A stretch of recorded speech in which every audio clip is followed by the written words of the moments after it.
The Disability and Philanthropy Forum presents Keith Jones, President and CEO at SoulTouchin Experiences. I think philanthropy itself as a notion is a noble and grand effort and absolutely is needed and necessary.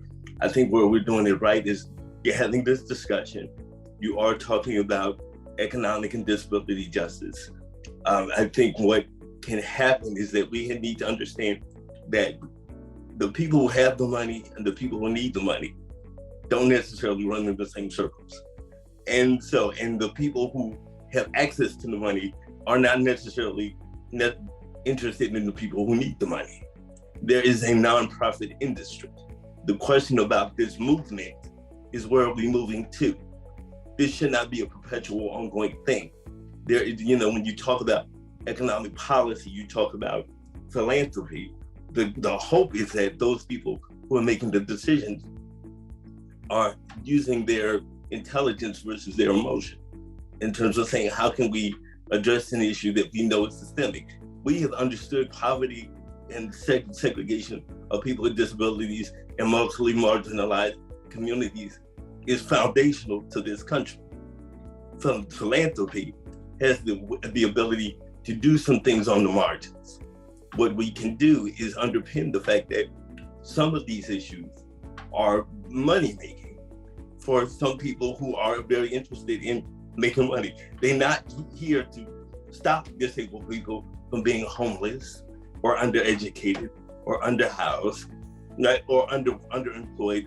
So philanthropy has the beautiful opportunity to say, okay, we're going to take new, non-traditional and innovative ways of getting this money to those communities who can actually use them and go on about their business.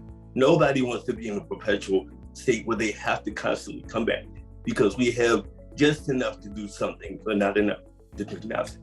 And so how can philanthropy elevate itself? Again, is understanding how this economy works.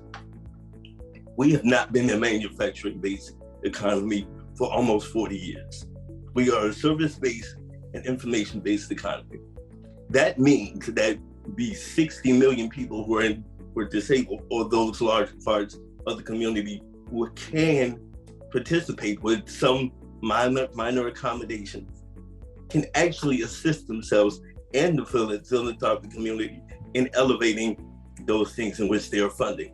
So the opportunity is, again, to be innovative in how you dispense money, how you give money, how long you give money. It's like, oh, we gave you $10,000 to do what? For what? $10,000 is nice.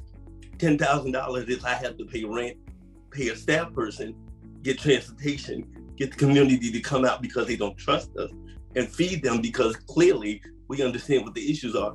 $10,000 is a 1-hour event for one community in one place to do one thing. And so we have to be real about the cost, real about the mechanics of it, real about what it really takes to build an infrastructure, not to sustain the ability to continue to write grants, but to sustain the ability to get these communities out of poverty onto an economic and social footing in which they deem their quality of life best. To continue your learning journey, visit disabilityphilanthropy.org.